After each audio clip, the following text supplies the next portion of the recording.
Good night. And here we are at Live Talk with Becky Chernek. And boy, let me tell you, I am super excited about tonight. I have the most wonderful guest speaker on tonight, and his name is Andrew Pierson. And he's an F&I manager. So we're going to hear it firsthand what's happening in the trenches as an F&I manager. But before we go there, for those that may not know who I am, I'm Becky Chernek, and I've been providing the very best in finance and insurance training for automotive dealers throughout the USA, as well as in Canada. You can find me. And, I work with dealers from the time that their customer touches down on the dealership website to working with sales folks for presentations and really helping sales folks to be able to overcome those objections, as well as working with the desk and making sure that we're aligning those strategies with our sales department. And how important is that, right? And making sure that we're aligned in that F&I office, because you know what? The two go hand in hand. And working with those F&I folks for many, many years with hundreds of excellent testimonials and helping F&I folks really maximize performance. And so here we are. We are going live on LinkedIn. We are going live on Facebook, YouTube, and now X. And okay, so here we are. I've got Andrew Pierson in the house. Live Talk with Becky Chernek. Andrew Pierson, if you wouldn't mind, please share with everyone your background. How did you get started in F&I of all places? It's crazy. So I've done sales and marketing most of my life, a lot of entertainment as well. We'll talk about that later, I'm sure. But I was actually getting people out of timeshare on the phone. And a guy was hired as a closer. He couldn't close. So he was my fronter. He was the one that got people on the phone, transferred them to me, and I did the closing. So we're talking one day. He goes, what'd you do? And I said, well, I came from real estate. The market softened, and, I wanted to actually do something different. So I came and closed timeshare and, help people get out. What did you do? He goes, oh, I did finance, and, I was a finance manager at a car dealership. And I'm like, that sounds terrible. He goes, no, Andrew, no, it's great. He goes, this is the best thing ever. Here, look at my paychecks. I'm like, what? Are these real? Why are we sitting here? Why am I hustling timeshare on the phone when we could be doing that? And he's like, oh no, this is so hard to do. 6 months later, I'm going to school and getting hired in my first F&I job. And he's like, I got to tell you something. I've never seen anyone go from doing timeshare sales on the phone with me to within 6 months having an F&I position. So I'm like, what? I want a piece of that pie right there. I love working with people. And, I was like, this is perfect. So I'm a closer, and that's what you need in the back. So that's what got me into it. Well, there's a lot more, I think, than, a closing. So, closing is major important. And one of the things that attracted me to you, so I was looking as when I was a F&I platform director, I'm always looking for folks, candidates to bring on board. And so what attracted me, to you is your background in sales. It was significant. You have, your timeshare with Walt Disney, and then of course you had your real estate, and we'll talk a bit about that. And then I thought, okay, well, you've got some darn good training, education when it comes to F&I. And I thought, man, oh man, if we could just put all that together, I think we've got something positive here that really can make a big difference. So when I brought you on board, never did I ever, you were 6 weeks, maybe at another dealership elsewhere. We're not going to talk about what dealership that was, but I did encourage you to come over to this one dealership. And I got to tell you, it took you maybe 2 months to really wrap your arms around the duties and responsibilities, but to a point where, it was high level. not only in presentation and maximizing profitability on every single transaction, but really a clean job from CIT to funding to all of it. I mean, you mastered from the beginning to the end. And so I want to talk a little bit about some of that because, I have been talking to F&I folks until I'm blue in the face, about meeting customers at the salesperson's desk and why that's so important to making sure that we have the deal put together, like before the customer ever walks their way into an F&I office. I want to talk about that. I mean, that's kind of like what I preach. Of course. I mean, it's good reason too. First of all, the last thing you want is them to bring the customer back. Here is Mr. and Mrs. Smith. Here's your paperwork. That's not our name, or that's not how we spell it, or that's not our address. So, I mean, you're verifying the information. You want to make sure that's correct.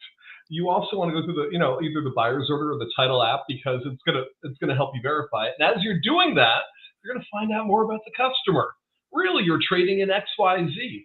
Our trade's important. Oh yeah, we kept this in pristine condition. Oh, so you like the value of your trade. Maybe you're asking them other questions. They're literally doing a couple of things, and you taught me this for sure.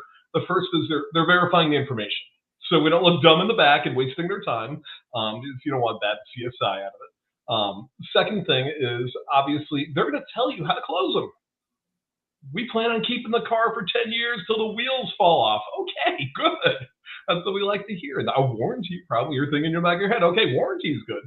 And a lot of the other questions that are sprinkled in, do you plan on doing your service here? You do. Oh, you've been doing it here for 3, 4, 5 years already with the other car? That's perfect. We have a great service department.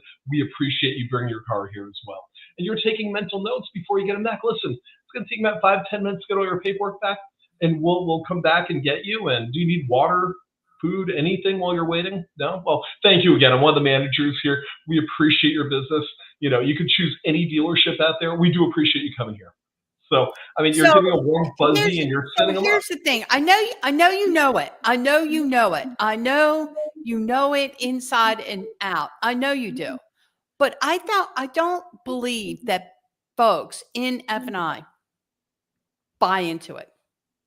You know it. You know the lines. You did a great job talking about that. But I don't believe that F&I folks today believe in the idea of going out there and actually verifying the information. I know that firsthand. I know that they're not doing it.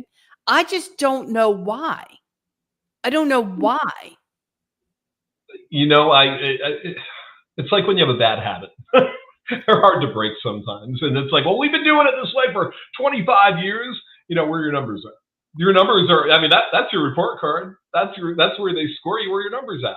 Oh, they've been great. Could they be better? It's like, and what happened to all that? What's that shredded stuff in the back that you misprinted? The customers are not sitting there thinking you're dumb because you have all their paperwork. We just spent 3 hours with the salesperson. All our paperwork's messed up. So, I mean, there's so many different reasons why you should be doing it. But at the end of the day, they're just sitting there going, oh, bring it back.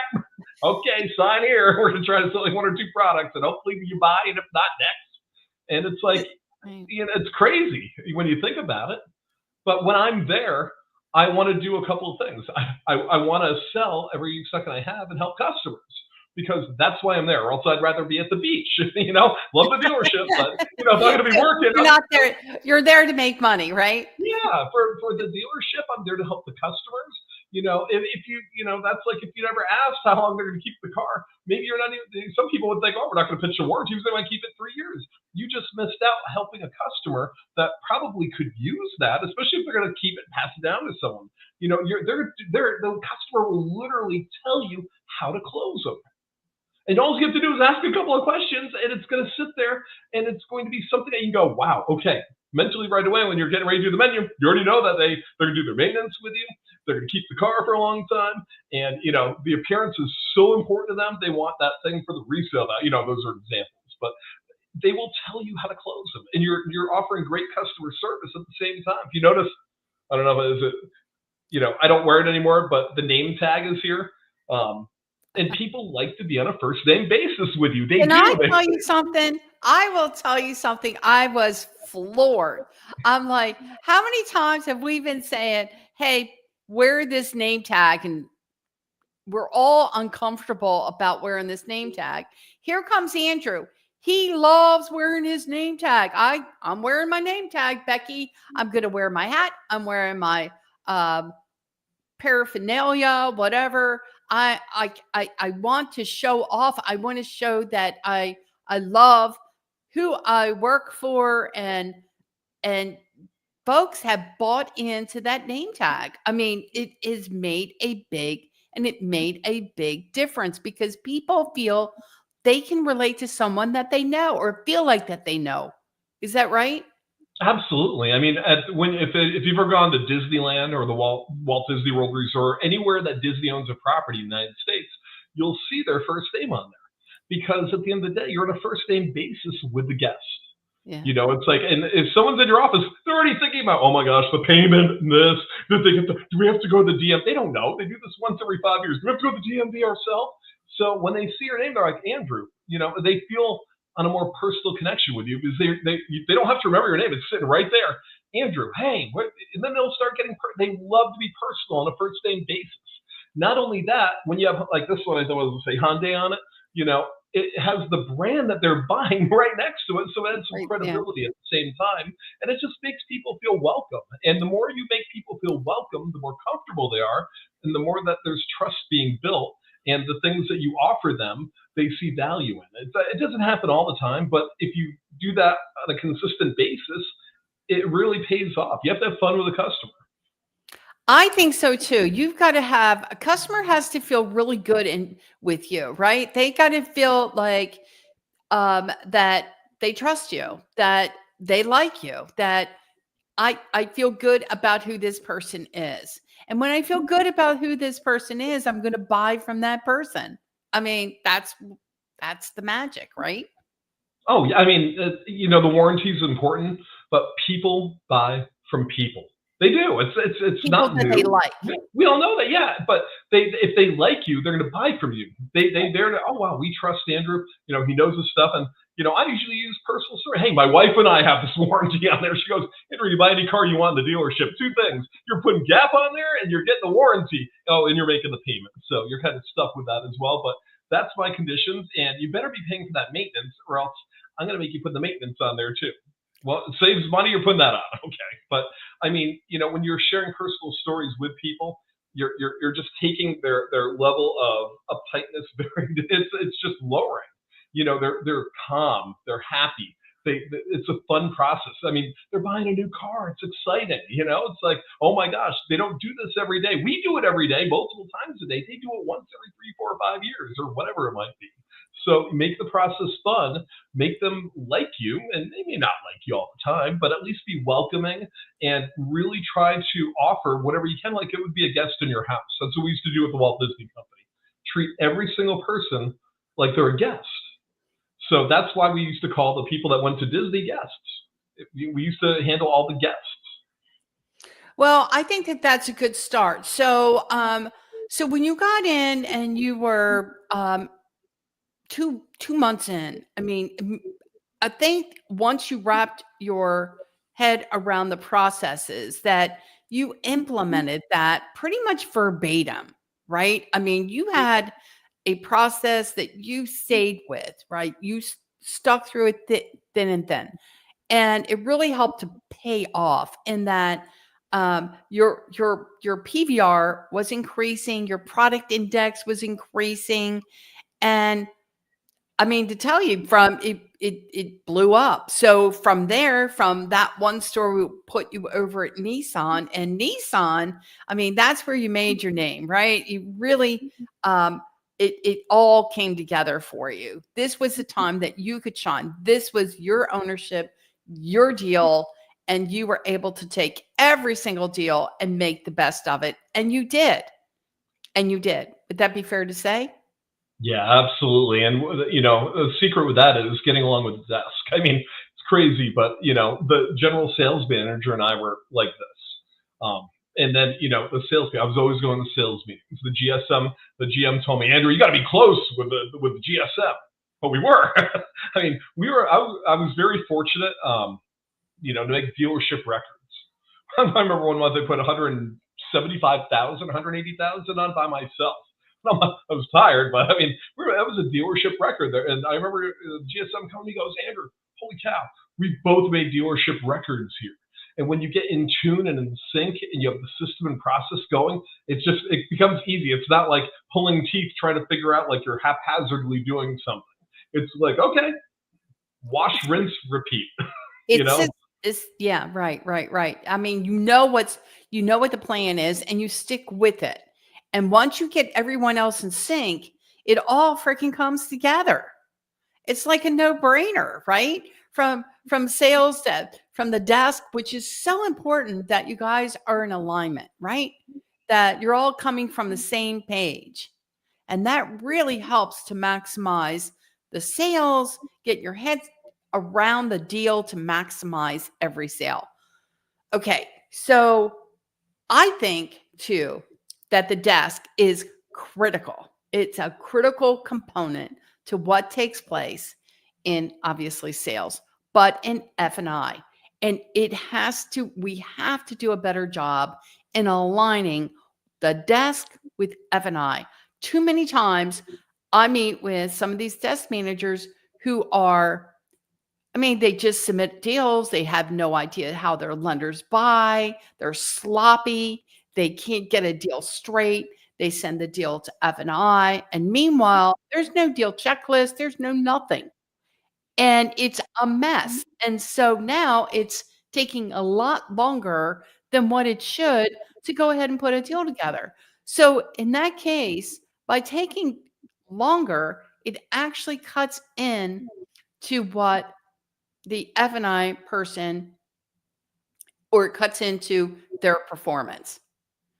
So this is why it's, to me, critical that we have that desk working side by side with F&I. And both of we've talked about this several times, many times, how important that desk is in sync to what's going on in F&I. Absolutely. I couldn't agree more. I mean, when I'm not doing a deal, especially if it's busy, I'll take it. It's going to, as soon as we're done with it, walk the customers out, ask for a referral for the salesperson, and then I'll put in the pile. I'm going back to the tower because I want to know, okay, what's the next deal? I want to talk to the salesperson, tell me about the customer, give me some background, don't hold back on me here, as we need to do our job in the back to help the customer. Tell me about them. They sign on the first pencil. Where are they at? They've been shopping around. How are they, are they nice people? Are they, people that are reading everything on each of the contracts? Tell me a little bit. I'll ask the salesperson. I don't mind. I'll ask them all day long. Tell me about your customer. The more we know about the customer, the better we can serve them, and also, help the dealership and ourselves as well. I mean, I always say first focus is always the customer, but at the same time, when you're serving the customer, you're helping the business as well. So I like hanging out in the sales tower. I'll always ask, what do you need me to do? Want me to call the lender? Where are we at? By the time I get that deal, I know where we are at. And he's like, Andrew, I want to call the lender. I'm doing that right now. I'm going back. I'm going to call the lender. Can we, get an increase in the back end? Come on, and you make those relationships and you ask for it. And you never know. Sometimes you do, sometimes you can't. But if you have that type of relationship with the tower, you've got each other's back. It's like being in the military. It's like, I always tell people, I've got your back. I want you to have my back too. I'm here for you. I'm not going to let, that's what it is. It's literally like being in a relationship. I've got your back. You got to have my back. I told the GM that today. I was like, I got your back. Do you have mine? Yeah. Okay, good. That's what we need to know. You got to be tight as a management team. And the tighter you are, the easier it is to maneuver. And, when each other is doing something that, oops, Andrew, you missed this, you missed this off, and we already got it for you. Or, I know you're off today. I had the GSM calling the lenders, getting stuff. If I had my day off, he would take care of certain things that we were missing, or maybe some snips. I mean, those relationships are priceless. Yeah, and I wonder why we can't get more of that, right? That we can't have more of a team effort here. It just seems it's broken into silos. It's like, this is my deal, leave it alone. I've got this. You go in the F&I office and that's your deal. And it's broken into all of these departments, and it shouldn't be. we should all be integrated to help each other impact sales and profits and take responsibility and accountability for who we are and what we're doing together. I mean, I we're couldn't all agree in more. this together. It shouldn't be a fight. It's us, it's not us against them. It's let's work together to help each other maximize sales. Why aren't we doing a better job with that? So you went from this one transition to a Ford and Honda dealership. We'll go nameless. And so what was interesting from here is that here's a store running $1,000 per car. You come in there, it is not a month out, and you're running $2,500 per car and more. Why? It's the same systems and processes. Yeah, go back to the basics. Really, are we even doing the basics that you teach? Are we doing those basics? Are we, rinse, wash, repeat? Are we doing that? Where are we missing it? And when you walk into a store, you can tell. I mean, I sat down with the general manager in the interview. I said, listen, I like to maximize every deal. Andrew, that's what we need. I don't think he realized what was going to come as a result. But I'm like, I maximize. I don't care if it's a cash deal. I don't care if it's a finance deal. At the end of the day, they're all cash because the bank pays cash too. So, but at the end of the day, you still got to serve the customer, and you're doing an injustice and by not looking at every single deal. And I think a lot of times between the sales tower and F&I, it's like, oh, darn, another cash deal. This is awful. And then, oh, the F&I manager is mad. He's got a bad attitude or whatever. And, a lot of that animosity happens. But I remember when we talked about Nissan, that Nissan dealership that I went over, after the Toyota Hyundai one, the first day you were sitting in there and the sales manager comes up. Am I reading this right? We made money on a cash deal. We made $800. Yeah, why? What's wrong? I know we get more sometimes. Oh, we're used to seeing zeros. Like, holy cow! I said, Becky, I think they're happy right now. And I remember going up to you and I'm like, I think this is going to be great. And the GSM's like, Andrew, I'm behind you. I'm here. We're going to work together, and I'm behind you. And that was, it's the best feeling ever. So I remember I was like, listen, Becky Chernek's top in the industry. I said, I learned everything from her. And it was like, I learned everything from Becky. And it was like, we're going to implement those things here and, just propel the profitability for the dealership. And that, I really thank you for it, because if it wasn't for you, I would have had that solid foundation to be able to do that. Well, I, certainly appreciate coming from you. I do. And I know that you took the information and you actually put it to practice.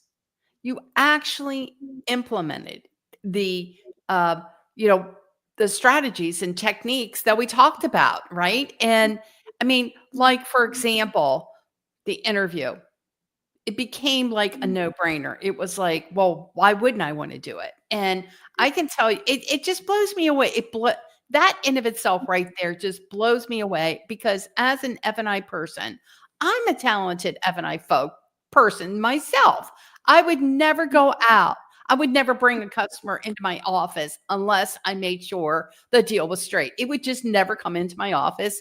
I mean, I wouldn't do that. It doesn't make any sense to me. It's like, I'm going to go out, I'm going to review the deal. The thing that gets me, darn well right, that the desk isn't straight.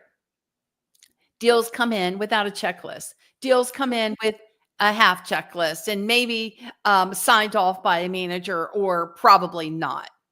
And I'm going to let that deal make their way into my F&I in my office without going out there and reviewing it before that customer makes their way into the F&I office. Why would I do that? Why?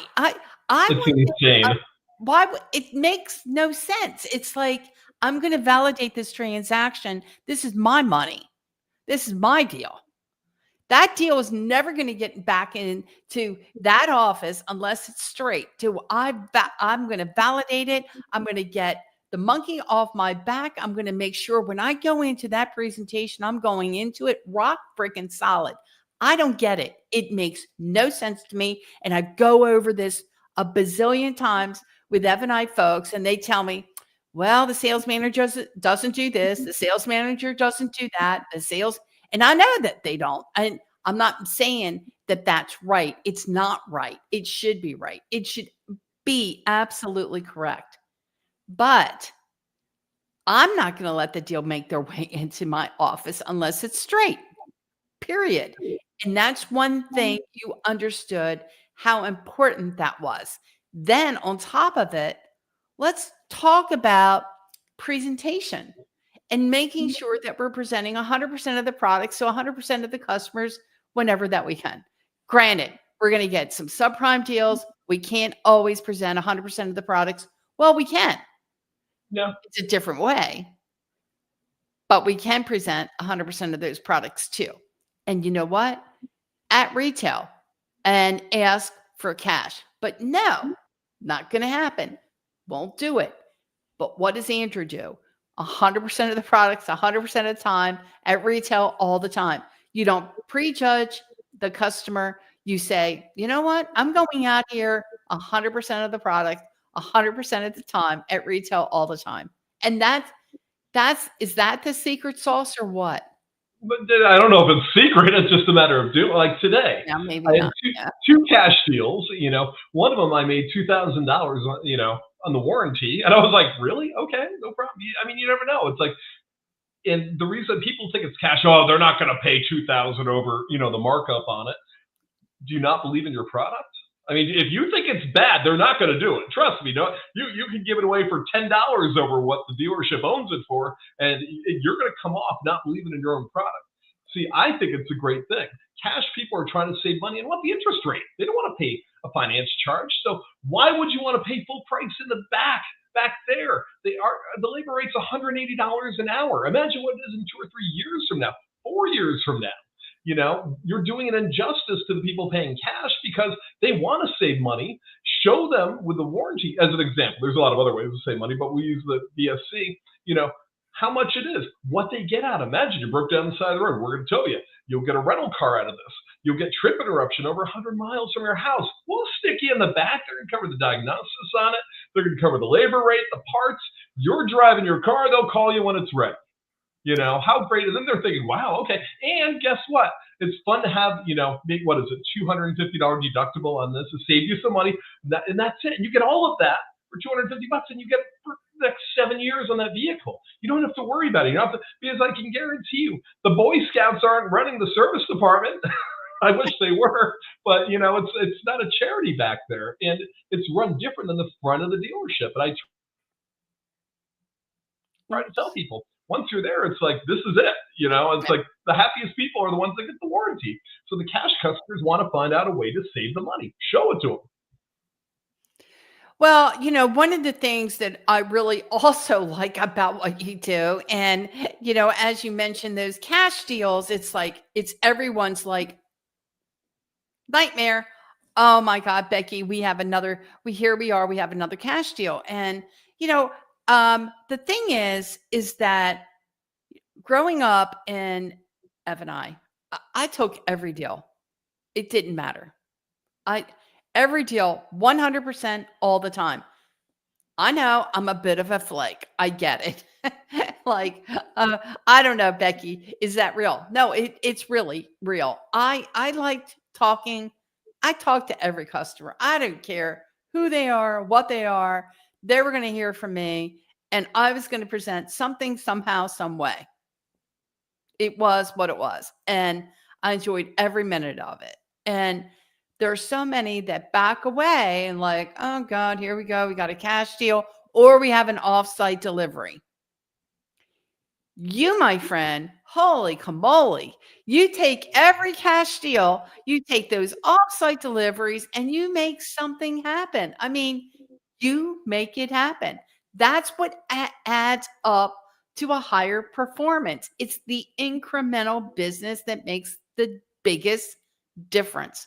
Talk to us about the cash deals. See, I'm at a store that gets a lot of them. That's no secret. I got a lot of them, and It's okay. And I know I'm typical F&I. It's like, okay, great, another cash deal. We all want the nice ones with, oh, look, hey, Andrew, it's Christmas here. We got 2 points on the back end. Whoa, just for you, they're financing 90,000 because they had 9,000 negative equity. And guess what? There's a VSC built in with GAAP already. There you go. I mean, that's not real. It doesn't happen every once in a while. So when you're trying to make money, you've got to take every single deal and you never know. I've had people sit there with finance deals and go, there's no way. They're like, all of a sudden, you know what, Andrew? I've been thinking about this. I always buy the platinum package. We're going to take that. I'm like, what? Okay, son, you're done. I thought, and then you have cash customers that act like, no.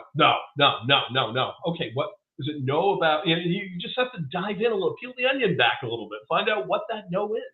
It could be maybe we don't understand it. Maybe it's the cost. Peel it back. What else you got to do? What are you going to do? Sit by the Coke machine and talk to the salespeople about how nice it is or what they're doing for lunch? I mean, that's a big topic. We're buying lunch today. Oh boy, it's Saturday. Where are we buying lunch at? But I mean, if I'm there, I'm going to spend the time with the customers and dive into it. I mean, unless we're so busy that then you got to rush a little bit. But still, at the end of the day, find out, ask the questions. Take every deal. If you're there working, why not work? Why not try to make the money? I remember the sales manager is like, Andrew, I was like, your paycheck's great. Really? You know what my paycheck is? Because mine's like half yours. But you're the finance manager before you came over here. I mean, what? Tell you? Yeah, well, I was like, if we work together, your paycheck can be better.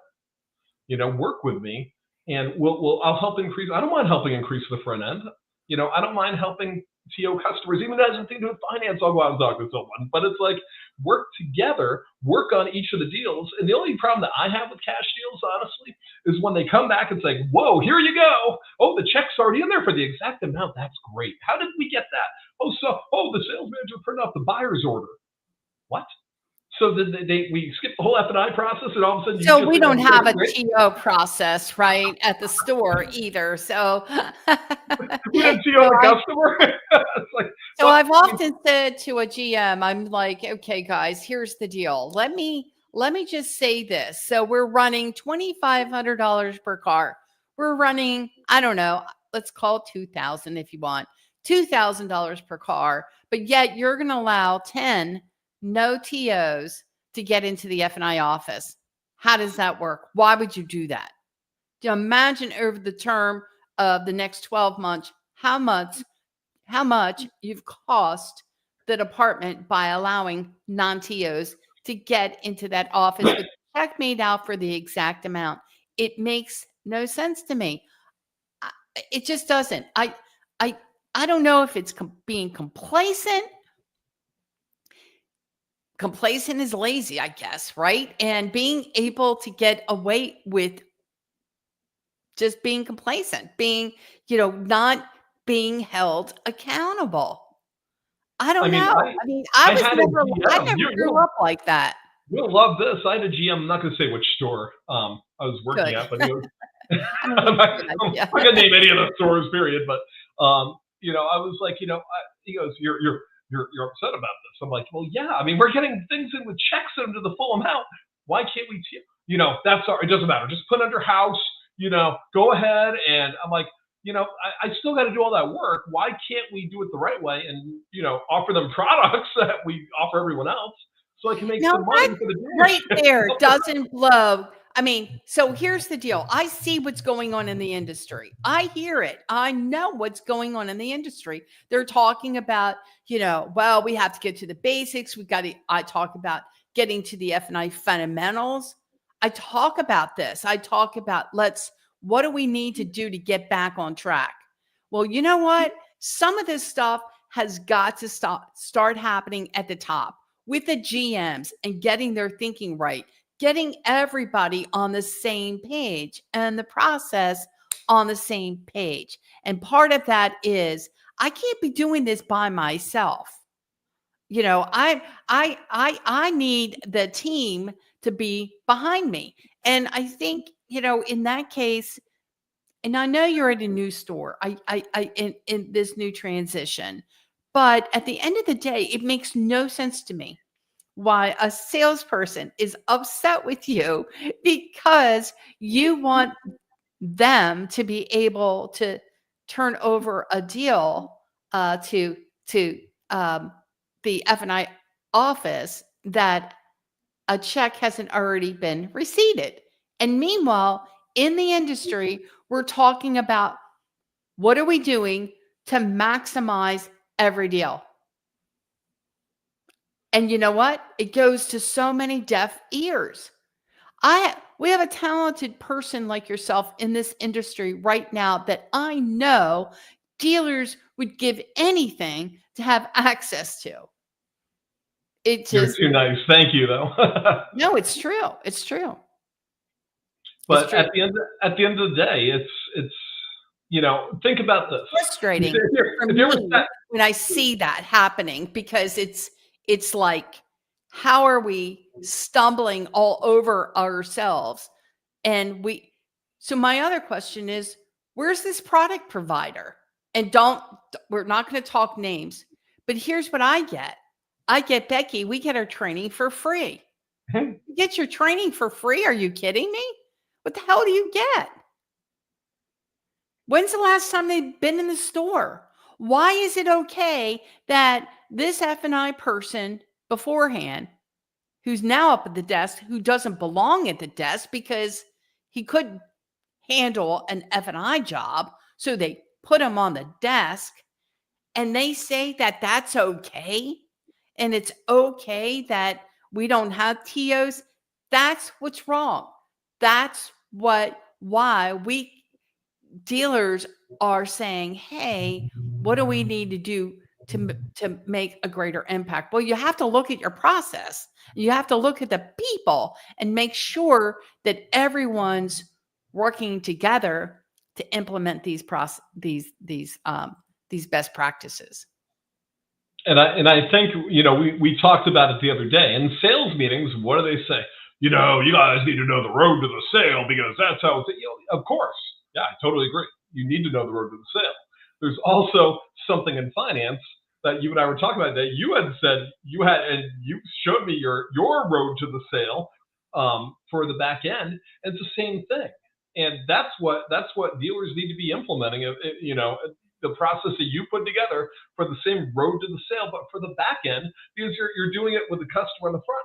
You got to do it back here too. And I think that's what's missing in a lot of places is having that process in place. It's the same thing as the road to the sale in the front, but you need it on the back. All this money is being missed out on. And you showed me that many, many, many times. You showed me all these different places that, the money's not there.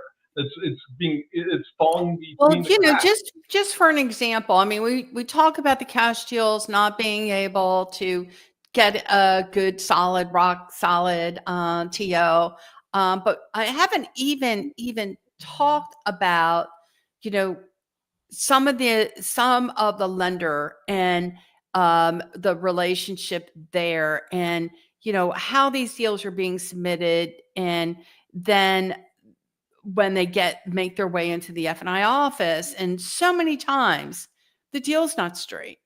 It's not right.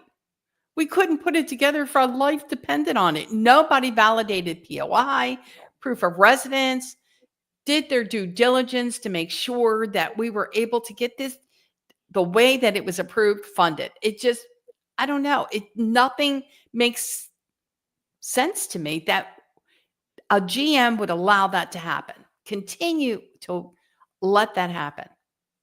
And then you wonder why you have funding delays, CIT, all everything, right? All the above. It's just. And I've seen it. I mean, I've had GMs go, Andrew, standing right behind me. This is a cash deal. Just press F5 and print it. Yeah, without validating. Boy, it was not right whatsoever for a cash deal. I'm like, wow. I'm looking at it going, wow, okay. Sure that, thankfully, the customer's like, we're going to put a deposit down. I didn't even do anything. I was going to press like, okay, if you're the boss, you're going to say print this thing. And it was so messed up after I looked at it. I'm like, this was just a bad feeling all. And then you look dumb to the customer, but it's like, it's something simple. But that's why the processes that you taught me and what we came up with, it's just essential to maximizing the profit on the back end. So, for dealers tonight and viewers that will be certainly if they're not tuned in tonight, but for those that will be tuning in and watching this live, what would you tell a dealer, just a dealer, as far as what it takes to be able to, for those that are running $1,500 a car and want to be at $2,000 per car, $2,500 per car, what's it going to take for them to get there? You've got to look at your process. You really do. It's literally a process. What do you do from the time that deal lands in the F&I manager's lap to the time the customer leaves and you're giving them back to PO them to the salesperson? What is your process? Do you even have a process? So I've had dealers tell me, oh yeah, we got a process. And where you go back, it's chaos. That's not a process. That's literally expecting to do the same thing over and over with different results. It doesn't happen. It's chaos. It's not a process. But literally having a process from the time you get the deal to the time the customer is handed back over and you sign them. If you have that, and again, rinse, wash, repeat, and you keep doing it over and over and over, you can keep fine-tuning it because you're not changing it. If you start changing it, you're like, well, what was wrong? I mean, what didn't work? You do the same thing over and over and over, you can start fine-tuning. Okay, what do we do here? How is the menu set up? And that's what I always did, and that's what I remember you taught me that many times. It's having that process in place and fine-tuning it. Maybe we want to talk about in the menu, maybe the VSC is first, followed by maintenance or something. It's how you order the menu, how you put it on there, but it's fine-tuning once you have a process in place. You can't maximize revenue without a process. It's chaos. It's like, you might know where you're missing it, but if you don't do anything to put a game plan and a strategy together, it's not going to change. It really won't. You might hit a couple of successes, but people give up because it's just, they don't know what they're doing. They're like, oh, I did this, but maybe it wasn't that. Rinse, wash, repeat. Do the same thing over and over and over, and you'll get the results and fine tune from there. My CIT, by the way, is back down to 48 hours. I love it. I think it can. I agree with that. I've seen you in the heat of battle. I've seen where you've been able to go ahead, clean those deals, make them right. There's no reason why you can't clean as you go. And we talked about that, and make sure that you have your ducks in a row before that customer ever leaves the store. I mean, after delivery, right? That's the time we need to validate, make sure that the deal is straight before the customer leaves, rather than the customer having to come back to be able to go ahead and get the deal straight. It just blows me away. You've seen that before, haven't we? with messy F&I. Oh my gosh! Remember one place it worked? It was like piles of deals for weeks, just overflowing, and I'm like, holy cow.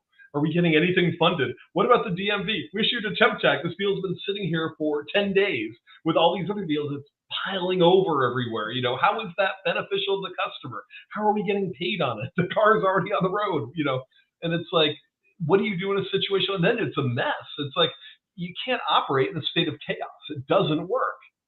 So we did have a couple, I don't know what's going on Facebook tonight, but sometimes for whatever reason, I don't get the comments coming in. I have to double check, but here we are on LinkedIn. We do have a comment: to close the sale, it is excellent to know 3 points: customers' taste, needs, and tastes.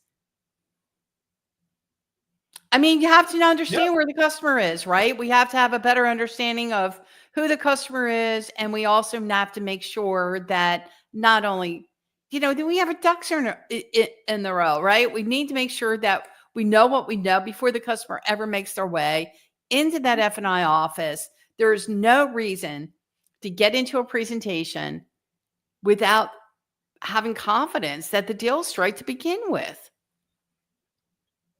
And be able to have that build a rapport, making sure that you have a good understanding of what the products if the deal's not right, picture yourself as the customer.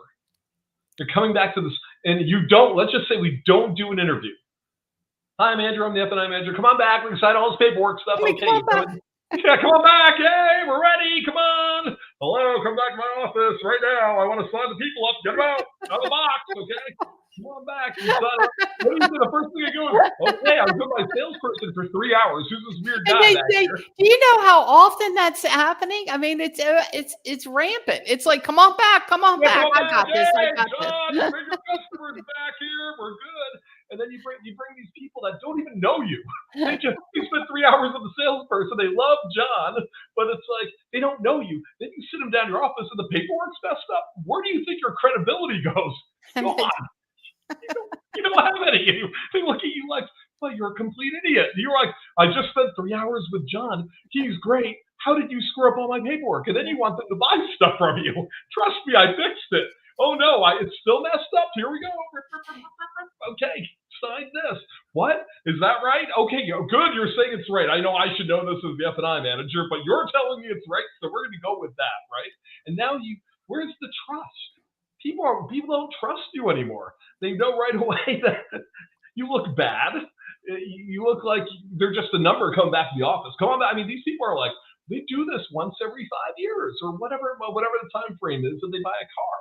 So when they just spend time building it up with the salesperson, what happens? Has he ever sold cars, Becky? Yes, Michael Baker. Hey, good to see you, Michael Baker. It's interesting and about Andrew. So no, I mean, well, interesting. So I would say I'll let Andrew answer that question. So have I ever sold cars? Yes, for 3 years. I don't want to give away my age, but I started out in Mitsubishi, went to Honda, and used cars where I was, doing a lot of deliveries. So yes, but it was back in the day where you had the desk, and then you had to go to F&I department to take the 5 line to get approved. How many years ago was it though, Andrew? Really? Now, how many years ago before you 27 years, and then you but come back into the world of finance. 27? Yeah. 27? Okay. So we had a touch of experience selling cars years ago, but really what happened is that you did F&I. I mean, you got into this F&I role because of a friend of yours who was in F&I making all the money. And here you were at a time doing timeshares for Walt Disney, which I think is pretty awesome myself. I mean, that's pretty impressive. Taking that sales background and your knowledge and being able to go ahead and put that bad boy together, and you knocked it out of the park. So maybe a sense of vehicle sales. But here's the thing I think, Michael, I don't necessarily believe that a individual has to have previous auto sales experience to excel in F&I. What do you think, Andrew? I laugh when I hear that. I apologize. I do laugh because, at the end of the day, when you get back to my office, they're not going to go, hey, Andrew, how do you open up the trunk? No, they're not going to ask me that. They already bought the car. It's like, if they ask me something I don't know, I'm like, listen, I'll tell you what, we have a product specialist we're taking you to, salesperson. That's a good question. Hold that right there. When we're done, we'll take you out. But I'm not selling the car. I'm selling a bunch of aftermarket items that are essential for every car. So do I need to know if the trim line has special leather and pins? No, here's what I think. I do think there's something to be said about having that experience in selling cars, in that you can relate to the salesperson. Absolutely. Right. And I do think that is important, and really getting an idea of the mindset of the environment. I think that helps. But I have worked and developed F&I folks who've never been in the car business, who have also, like you, excelled and implemented these best practices. And I'm going to tell you, have gone from $1,500, $2,000 to $2,500, in some cases $3,000 per car. And the thing is, guys, clean. CIT is clean. Funding is clean. None of the headaches. None of picking and choosing who I'm going to sell what to at what price. None of the games. Becky, let me go back to the salesperson for a second, though. One thing I want to do is, Jazz, hey, good to see you tonight. My secret sauce is making sure I have a solid connection with them.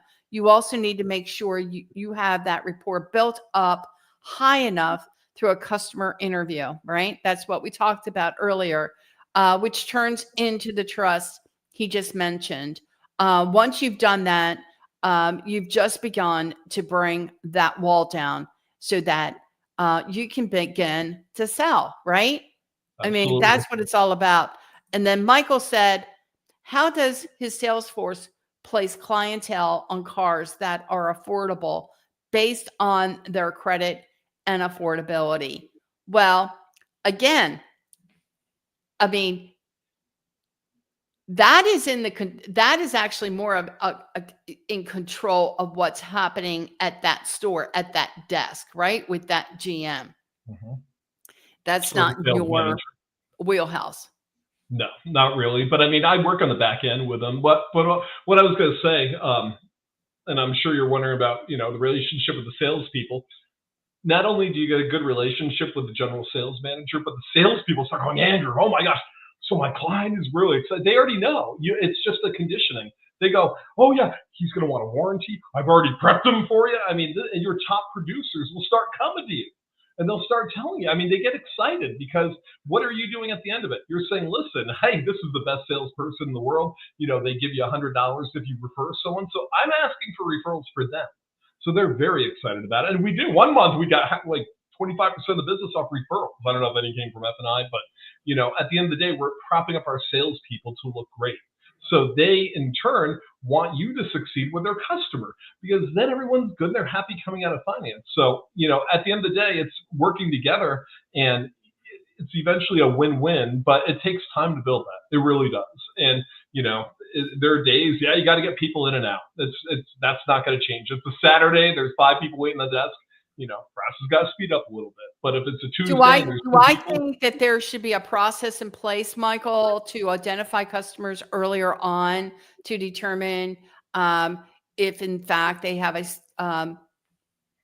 a slow credit criteria? Absolutely, I do. I think that we do have some great technology in the industry to be able to determine that sooner rather than later. However, it's got to be embedded into a sales process that everyone executes from the very beginning until it finalizes that deal in the F&I office. And Michael says most salespeople don't conduct one-on-one interface to know what it affordable before induction to F&I when credit scores with regard to credit scores and affordability. I don't disagree with you at all on that one, Michael. I think that there's a lot to be said about especially in our environment today. We have more customers today that may have some slow pay history, right? And I think it's important that for the customer, not to drag the customer through the mud, why we should be able to identify and determine that credit criteria earlier on to assure that customer's on the right vehicle. I believe that. I think that that's something that should happen in dealerships across the country. It's, to me, by not doing that, we're not doing our customers, we're doing our customers a disservice and allowing them to perhaps land on the wrong car that they likely will not be able to get approved or even budget for. What are your thoughts on that, Andrew? Yeah, it's they come in with they want the 750 BMW, and that's probably not the ideal situation for them. So a lot of times the salespeople are finding out right away, especially where I am. We deal with a lot of subprime, so right away we have an idea from the sales team's used to working with subprime, so we have a good idea. And if I'm hanging out at the sales tower, sales manager's there, we're like, okay, what are they looking at? Is that the most ideal car for them? And then we might give out some ideas. And then another big thing is negative equity. Ever since the pandemic, oh boy, We're seeing a Yeah. lot of negative equity being thrown back in because we charged a lot for cars back then, but now we're paying the price of trying to get people out of them. So it could be, So how are you guys identifying that customer has some slow pay history? What exactly are you guys doing to identify that customer has some slow pay history? It's just it's the interview with the customer that the salespeople are doing. It's part of the fact finding that we have at the dealership with the salespeople actually talking to the customer. They'll say, is it, is this your first time looking around? Again, these are questions with regard to the sale. What are you looking for? Why? And then as you start unfolding the onion, they start volunteering things. Oh, we went, and then we went to 3 other dealerships. What happened? Tell us about that. Oh, we didn't get approved for this. Then we know we have an idea, and there might need to be a different path that we take with that person, and we find that out initially before we go on that test drive, or they go on that test drive with them. So some stores also have the ability to do a soft pull, similar to like CarMax, in that they provide the customer with maybe an app to be able to determine, what their credit criteria is based on a soft pull. Do you have anything like that you guys utilize? Not a hard inquiry, but a soft. No, I wish we did, but I mean, if you're really buying a car, as long as you're not pulling credit on, a car, a house, credit cards, the credit bureaus know that you're going to be shopping that loan, so it's all right. I mean, I wouldn't do it every 3 weeks where it's going to hard pull, but if you're seriously shopping right then, you might as well. You know what you're dealing with, you know where you're at, and it's gonna, each time you pull it, minimal impact. Well, with a soft pull, there's no hard. But a soft pull obviously is better. But at the end of the day, with a hard pull, it's a hard pull, and it'll give us the best course of action. If we're concerned about, if they're concerned or we're concerned about where their credit might be and what direction to send them. Well, a lot of stores today have the ability not to do a hard inquiry. It's called a soft pull, and a soft pull gives a dealer enough information to be able to determine, what they're likely going to be approved for, or what likely their budget would be, and it ties it all together, and it really helps the dealer to determine the best vehicles that would likely that customer could likely get approved for based on that that criteria. So it makes it a little bit easier. The thing is that in some cases dealers aren't paying too much attention to that. As you well know, we've worked in other stores where, we finally got to it by the time the customer made their way to the desk, and then we realized, we're on the wrong car.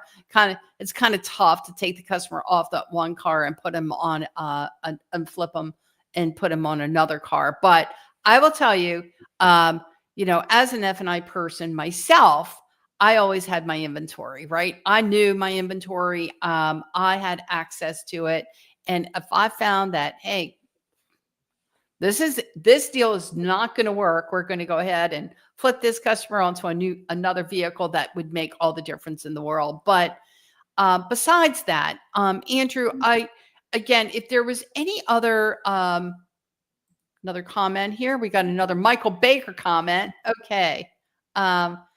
Which training, what's training the sales force to Q&A, walk the clientele to avoid ongoing, not able to afford early on credit identification is essential, so long as the sales manager is knowledgeable of how to structure a transactional based on financial, am I saying this right? Financial institutional criteria based on clientele's credit score and affordability for a desired. Let's go with that. Yeah, I think you are. So who's training the sales force to Q&A? Who's doing that? I guess that's what Michael is asking. My dealership, I'm a month You're in. just brand new. I'm a month in. You just transitioned. I'm barely getting our CIT. We're still working on that one. 48 hours. But other dealerships, we've been lucky enough that a lot of the sales managers have come from F&I. So the sales managers are doing it. I like to stay in the sales meetings all the time. So you'll always see me popping around the sales meetings. And, because I like to know what's going on. But usually I've been lucky enough in the stores I've been at that the sales managers are actually the ones that are doing that type of training and helping the salespeople to qualify the customers, without taking them on a 3-hour test drive of, a 750 BMW, that there's no way that's going to happen, Right. with approval, for example. So I've been fortunate enough with that.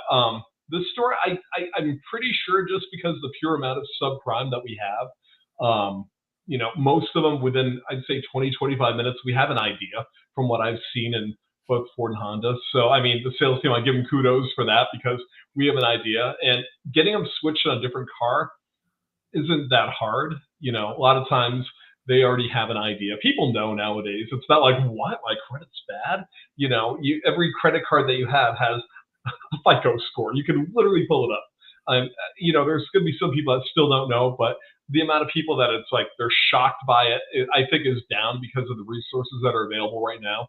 So people have an idea of what, and sometimes, I'm a 780, no, 640, or, that still happens all the time. Yeah, we're at 800. Okay, you're literally a 630. I think sometimes for me though, and this is an area that you're still really learning, right? This part of it, I think, what you've done, is major exceptional, and where you're at in your career now, at this time. And I don't want to take anything away from anything, because I mean, you're exceptional. You go in, you do 100%.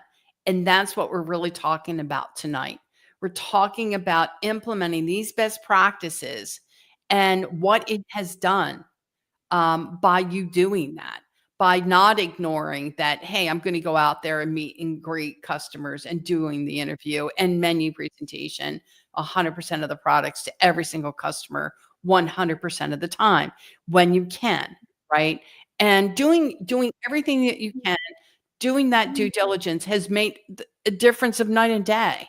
I mean, when you can go into a dealership, transition into a Ford and Honda dealership that's running $1,000 per car, and overnight doing $2,500 per car, implementing these best practices that we have talked about, right? We've gone over, making sure that you have a better understanding of product knowledge, placement of product on that menu, and being able to offer that customer those products and be able to effectively overcome objections, not be afraid of cash deals, doing offsite deliveries. Every single deal counts. I mean, to tell you, $2,500 per car is very good. That's a great job. No CIT, no fund, no issues on funding. So I want to thank you, Andrew, again, for taking the time to come in tonight to talk about this. I think you're amazing. I hope F&I folks are listening in. Quit the excuses. Get off your butt, get back out there, get on the floor, meet customers on their terms, have a better understanding of that customer before we bring that customer into the F&I office, present 100% of the products 100% of the time. And I'm telling you, it works. It's not rocket science. And just have confidence. That's all it is. I mean, I know people are like, Andrew's sitting there and he's whatever. No, it's just confidence. That's all it is. I appreciate all the training that I've gotten from you. And, if it wasn't for you, I wouldn't be where I'm at. So, I do owe a huge load of gratitude to you. Well, you're a super guy. And and that's why I wanted to bring you on the show tonight, because I know we have these conversations and I know what's out there. And I know that some of the F&I guys, they bang their heads up against the wall and they're like, well, why am I not there? Well, you're not there because you're forgetting the steps of the sale. It's just, that's it. No other F&I managers available to Q&A. Andrew needs to share his knowledge via sales meetings so they can more likely earn more. So I agree. I think you need, definitely, we talked about that, being involved in the sales meetings and really making a big difference at that store. And learning from, certainly learning the ropes from Andrew wouldn't be a bad idea. Well, Becky, we're already working on that. It's fun talking F&I. I'll tell you that. I'm not used to talking F&I, and when I do interviews, it's not usually about F&I, but I appreciate it. Well, we talked about that today, right? Sales meetings, getting involved and making sure that everyone, kind of lay of the land. Like, this is a new land. This is a new way. This is like, I know you're not used to this, but this is why we do what we do. This is what we hope to achieve here. So I think an understanding is really important. Like, I would go into a dealership and I would kick it off and I would say, look, I got to have salespeople in here. I don't want them not to understand what we're doing. I don't want F&I people going out to a desk at the salesperson's desk and the salesperson not knowing what's going on. It's stupid. It's like, I want everyone in. Everyone's got to be a part of what we're doing and why we do what we do. I want total buy-in. So I agree with Michael there. I think you need to go ahead and take ownership, take these guys in that sales meeting and say, this is the reason why we do what we do. And it makes all the difference. And also, Michael, couldn't agree with you more. Thank you very much. Michael also says Andrew should recommend you to his GM. Well, we are on, we're on that. And I think really where the conversation needs to be at this point is with their corporate office. So hopefully we can make that happen. But Michael, he's got it right. And any last minute thoughts that you'd like to share, Andrew, before we call it an evening? Can't think of any. Again, it's definitely unique talking F&I. It's not something I normally talk about, but I do appreciate you having me on your show today, Becky. And I think if it wasn't for you, I wouldn't be where I'm at. So. And you're going places. And here's wait. I know I'm gonna splice this up, but I have one thing I want to talk about real quick. I should have said something I completely forgot. But I'm all about word tracks, and I know I can be the opposite of what other consultants say out there. Oh, forget those word tracks. I'm not saying word tracks to be robotic. I'm talking about being natural in your skin. So here's the thing that everyone doesn't know about Andrew. Andrew is an actor as well. And on the side, he performs these in Hollywood for horror movies and action-packed movies. And so, we talked about this and I said, do you have to know your lines before before they to do what you do? And he said, yes. So do you have to know your lines before they shoot the movie? If you don't want the director mad at you or the assistant director or anyone else, of course you do. I've been very fortunate. I've played a lot of movies. Oh my gosh. That's why I said, I don't know how much longer F&I will be in the books, because I've got five feature films next year that I'm the lead on, which is pretty cool. But you've got, I mean, literally right here, it's like, this is a script from Halloween Shark I'm filming next year. But, the whole idea is you know it. And if you have a problem memorizing the word tracks, try to get as much of it as you can, and then go back and fine tune it. Once you have it memorized, make it natural, make it like conversational, and that's what we do as actors. We memorize everything, and then, once we get it fine tuned, we can go in there and, in a movie, or it looks like we're having a conversation, it doesn't really operate like that. It's like you say stuff quiet, they say stuff quiet, it's all spliced together. But we're not going to mention that. We're not doing that one. Sorry. Sorry. Right now. But yeah, at the end of the day, when you're on set and you're doing a movie, you've got to know it. You should know it. Like when I'm at the dealership, I'm on set playing the role as an F&I manager. And you should do that. That's how Disney was. When you work at Disney, you're playing a role, and you should know your role. It's part of it. It's part of your tools when you go out there. So, know your role, know your word tracks, and be able to, once you get them memorized, they won't be clunky and it won't be weird. They're natural, and you already know, and it doesn't sound fabricated, but learn them, get them down, and, practice. That's what we do. I take that script. Carissa, she's the producer for our production company. I'll be like, okay, I got a movie coming up. You read all these lines, and I'm going to practice my lines right here. And that's what you do at F&I too. You practice with someone until it's down. That's how you make money. I mean, we're all in it to I make money. know. I mean, I can't even imagine going on a stage without having practiced my lines. I mean, and knowing where I'm at in my presentation. I own it. I So own it inside and out. It's just like in this stuff, well, you kind of like do your own thing. And like, do your own thing. What are you talking about? Like, that's the deer in the headlight look. There's no confidence there. Well, let me think about this. Now, some people can. Some people can wing it okay. Others are not that clever.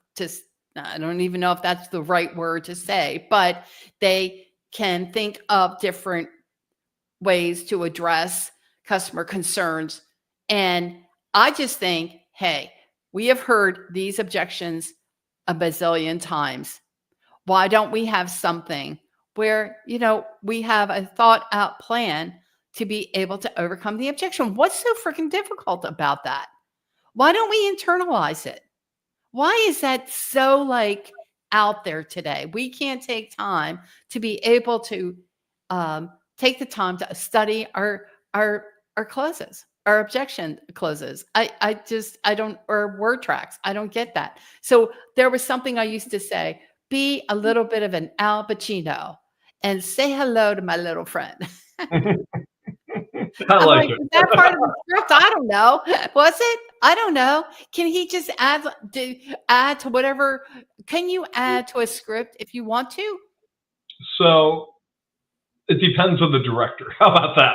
I've been on a set where I remember I was filming this movie, which will be out next year on Amazon, called Blood on the Bleachers, and I played one of the parents. I can't really give away because I had to sign a non-disclosure, but I played with Blood on the Bleachers. I played with Lisa Wilcox from Nightmare on Elm Street. She played my wife in the movie, believe it or not. But I had the script memorized. The director's like, Andrew, dump the script where you go out and you're gonna improvise it. And I'm like, no, trust me, I memorized the script. It's good.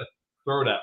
So you have that end. And then you have another end where it's like, okay, cut, Andrew, you left a word out. Go back, keep going. And the director will be like, okay, you left a word out. I'm like, you've been doing this 25 times already. Okay, go back, keep going. Then you'll have some. I was shooting this movie Devoured down in Atlanta, which will be in theaters next year.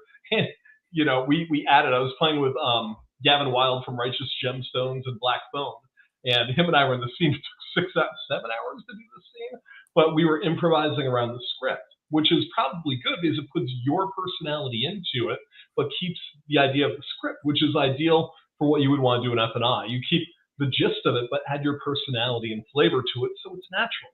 But it takes time. You got to practice it. It doesn't come overnight. So I think Michael had one more thing to share with us. If Andrew's an actor, he'd be great as a speaker in a Salesforce meeting to enhance knowledge to the sales force to make more. So, of course he would. I totally agree. Thank you, with that. Michael. You're awesome. I appreciate it. He is so right. Mr. Michael is awesome. He is a great person, just like you. So, but anyway, I wanted to talk a little bit about this acting, to talk about the word tracks, because that's something that I've hit on a lot in my career, about really understanding our word tracks and being able to identify the objection and be able to effectively address that customer's concern and have confidence in doing that, from something that we practice over time to, be able to address it. I don't think anything's wrong with that. I think it's ideal. I'm like, I got out of school years back. I had my tracks down. I had them written on a Rolodex, in my Rolodex, right? And so if I needed that close, there it was. And it became second nature to me. And it was my Bible. It was everything to me. I just can't imagine trying to wing it. I just can't. I just don't want to. And I was very natural. Nobody knows the difference. Winging it's not always good as an actor. I mean, you're literally, if you're on a set and you come up and you're like, well, I'm just going to wing it, it sounds bad. You It know, and does. it's like you don't know what means you're in the same seat as you would an F&I. You don't know what the other person. You know, I've been in there and they're like, okay, wing it. I'm like, okay, it's Wing it. choppy and clunky, and it doesn't come off natural, and it's not. You know, there's no thought behind it, and literally, as an actor, you're thinking about. You might be talking, but we're literally processing how we're going to respond and how we're going to deliver that. And you know, you'd rather not do that. You'd rather have something ready because let's face it, how many different objections are there? You know, there's not There's a million not. of them. I mean, they're There's just really missing. not a It's million just of like, them. you know, we can't study. I have the manufacturer's warranty. It costs too much. Okay, great. I bought one before. It never covered anything. How many can you have? I have a dependable car. Oh my gosh. I mean, you know, gap. Oh, it costs too much. Yeah. Do you like it? Yeah, I like it. Costs too much. Come on.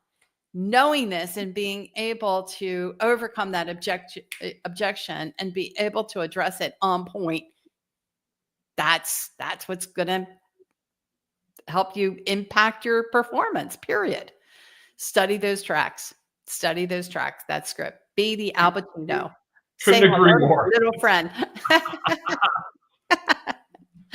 Well, Like, thank you again. We're going to call it an evening here at Live Talk with Becky Chernek with Andrew Pierson. And again, Andrew, thank you so much for taking the time to be on with us tonight. I really appreciate it. And hopefully our dealers got something out of it as well. thank you, Becky. It was a pleasure. It's a pleasure. Thank you so much, guys.